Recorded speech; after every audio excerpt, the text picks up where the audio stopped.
And thank you very much again for that music. We'll begin now with our Limerick White House poets and the poets from the Charleville area, from the Schoolyard Scribblers.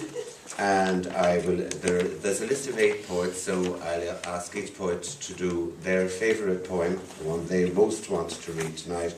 And first of all, I'd like to call on Tom McCarthy, please.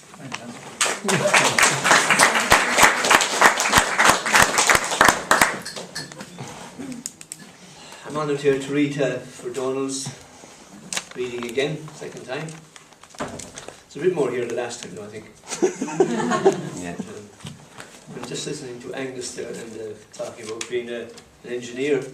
I wondered, does it hurt being an engineer for somebody to be around? But talking about being hurt in a sense, I was totally stupid when I was going to school. I couldn't read nor write. And actually I was so stupid that I thought the word stupid meant intelligence. You know? And of course I found a new word for it afterwards, dyslexic. You know, and they said that you were to express yourself, don't hide the fact that you're dyslexic. So I met a girl and we were in conversation one night. And being brave, I said, I'm dyslexic. And of course she was stupid. She asked me, did it hurt?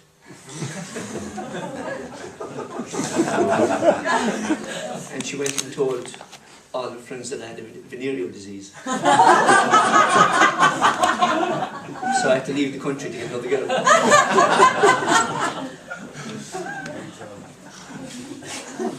Whoever wrote these lyrics is an asshole. A blank page and an icon, waiting for something to happen. A bit like my life, I suppose. Asking myself what most people ask themselves day in, day out. Why am I here? Why am I clinging to what many might call just an existence? But there are some highlights in my life. My dog barks, wags his tail when he sees me. My goldfish knows when I'm in the room. You might ask how I know he knows. Because he keeps calling out my name. I suppose I'm much better off than he is. He's confined to a half gallon of water, a few stones and a green fig. But then again, he has no worries of bills. No electricity bills, no oil bill, no gas bill, no refuse collection, no water charges, tax, insurance of car, insurance for house, no worries about clothing or food. Come to think of it, maybe I should cut his water by half. And clean his bowl out once a month instead of weekly. Or maybe I should evict him and live in the bowl myself. But it gets better. My mother won't allow anyone else to cook her meals and clean her dishes, only me. I'm honoured. She also allows me to open her shop every morning at 7:15, 7 days a week. Go to my own place of work at 9:30, return to her shop at 5 p.m. until 6:30, telling me that without her, I would have nothing. I then return home to a sink full of dirty dishes, my grandchild's toys all over the house, the washing machine is full, my daughter is putting in her extensions and polishing her nails, my grandchild wanting me to play piggyback, then go walkies. With all that behind me, and the child sleeping, I proceed to put everything right, making myself a nice cup of coffee, only to get the urge to go to the bathroom. When I've done my business, my coffee is stone cold. I make a fresh cup of coffee, place it on the coffee table, make myself comfortable on the couch to watch the television. I doze off, only to be awakened by my daughter's whispering voice asking, "Dad, will you keep an eye on the child? I'll be home in an hour." My coffee was still on the coffee table, stone cold. I made a fresh cup of coffee. After about 15 minutes, I check on the child. She was sleeping soundly. Just as I tuck the blankets round her, my mobile phone rings, waking the child. I answer. My son's voice rings out. "Dad, have you loaned a 50 until Wednesday?" And I think to myself, what a wonderful world. The colours of the rainbow are so pretty in the sky. They're also on the faces of the people going by. I shake, come on. I see friends shaking hands, saying how do you do. They're really saying I love you. watch. Oh, hang on a second now. Hold on a second.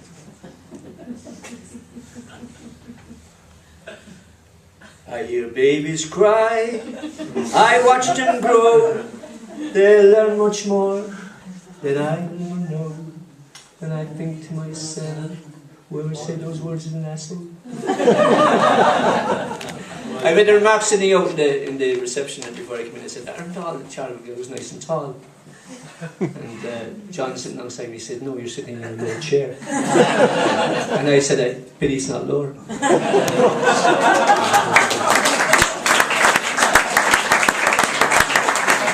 Thanks very much, Tom, for that. And now I'd like to call on John Carew, please.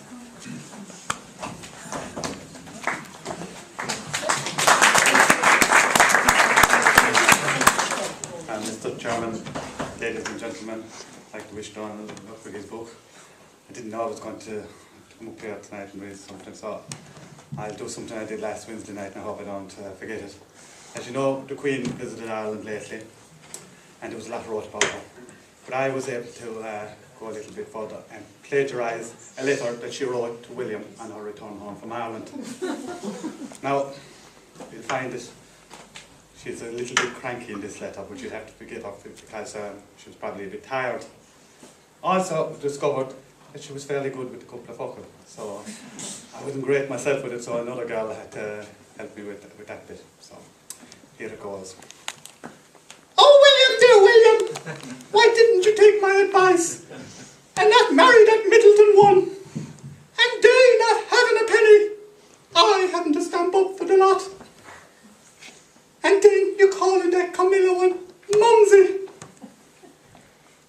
That just was too much. Oh, William, dear William. I've forgotten, haven't I? Oh, William, dear William. Sorry now. Yes, I remember it again. Oh, William, dear William. I just recovered from the wedding. With a trip I had to take to our neighbours. For Dancy said we should visit at least once every 100.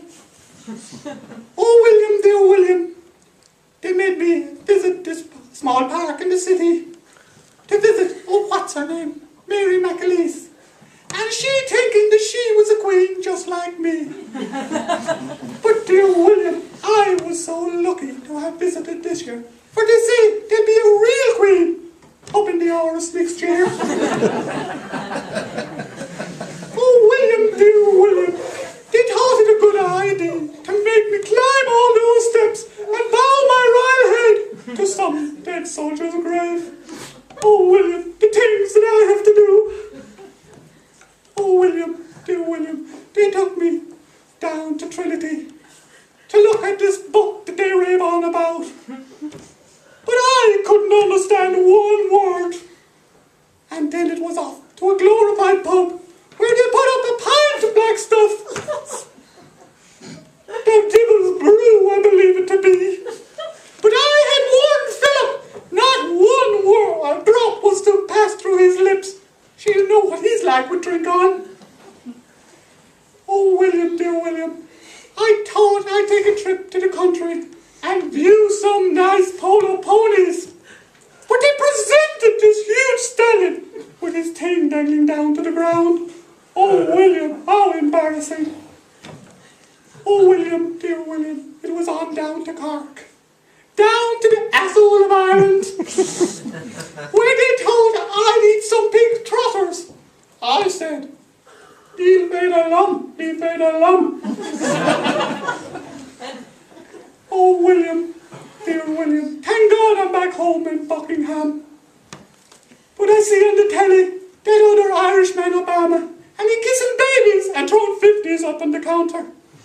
You may be sure I didn't open my purse. That would have been so unroyal-like. And he would want to be careful and use factor 50 and not go burning his fair Irish skin. Oh, William, dear William. And to think that I have to entertain him tonight and pretend to be so polite.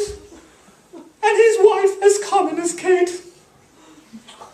Oh, William, dear William, soon you will be king. So don't go having any babies with that commoner, and I'll get you a nice little princess with royal blood that goes back to the Kaiser.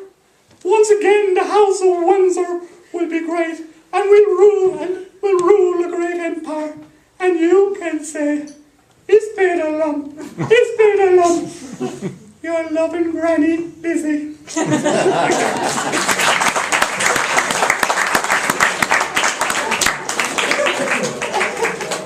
Well done, John. That's a very interesting insight into the Queen's perception of her recent visit to Ireland.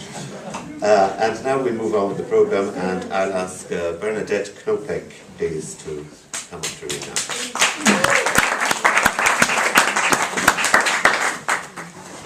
Well, it's such a joy and a pleasure for me to be here tonight to congratulate Donal 2 years after the launch of his last book and 2 years before the launch of the third part of the trilogy. To number 3, Donal.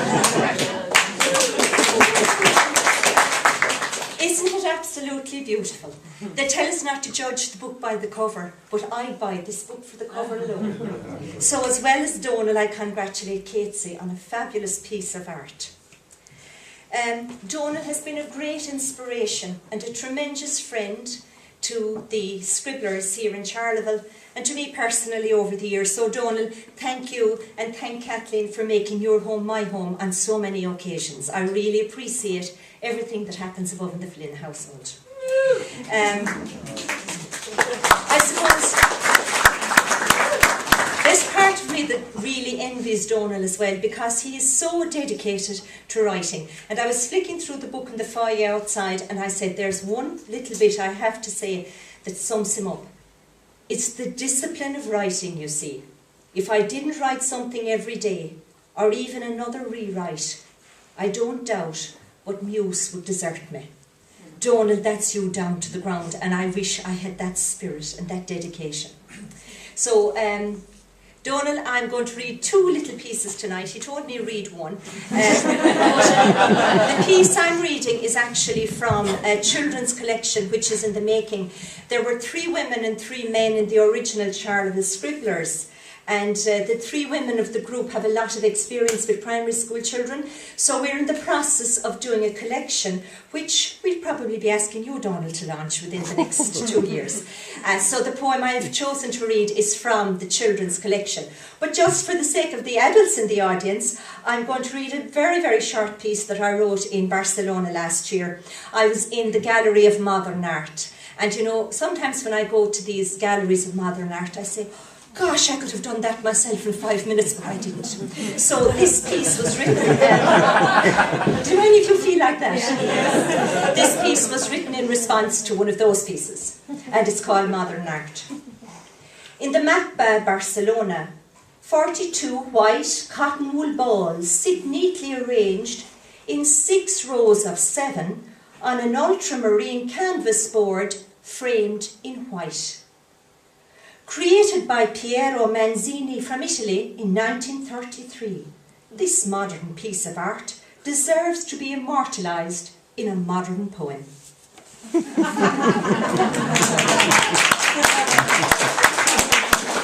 Now, the piece from the children's collection is called Spiders. If any of you are allergic to them, just go and it will be over in 2 minutes. And again, this is a piece I wrote on my way to O'Flynn's. Do you remember the bad weather before Christmas, or I should say the beautiful weather, whichever way you look at it? I was walking up to O'Flynn's one day and I was looking at the spiders' webs, and that's what inspired this poem. Spiders. Before the snow, I did not know that spiders were so busy, building webs on walls and hedges, spinning silk from trees and bridges, 8 legs, never lazy. Before the snow, I did not know that spiders climbed on churches, weaving cobwebs on tall steeples, spying down on pilgrim peoples, and trapping flies for lunches. Before the snow, I did not know spiders were so creative, designing complex, fragile structures that amaze us, mere onlookers. Spiders, you're ever active. It's after snow, and now I know that spider eyes are peering from crevices and hidden places, from walls and sheds and nature's mazes. Hey spiders, hear me cheering.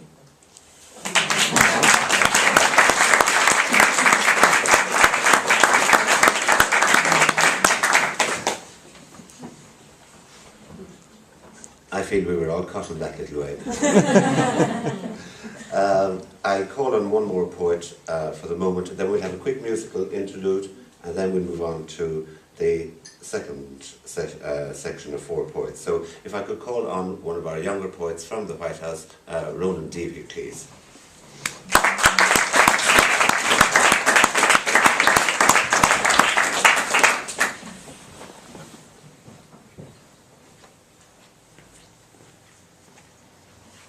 Hi.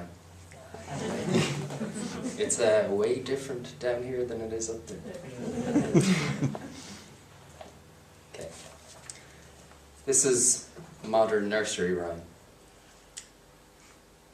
Jack and Jill went up the hill to fetch a pail of A pail, Jill, the hill, Jack, fetch.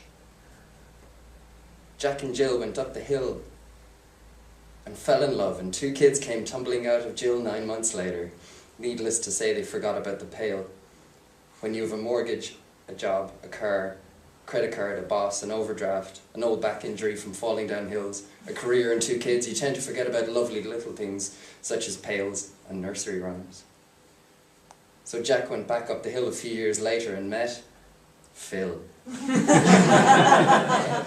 And 2 hours after that, they came tumbling out of Phil's favourite buy bar. 1 year after that, Jill found out why Jack was spending so much time with his drinking buddy Phil. So she went up the divorce hill to fetch a pail of child support.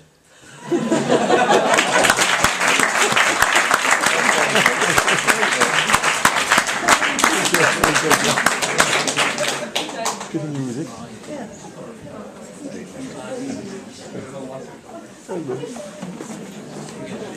That's a very unusual take.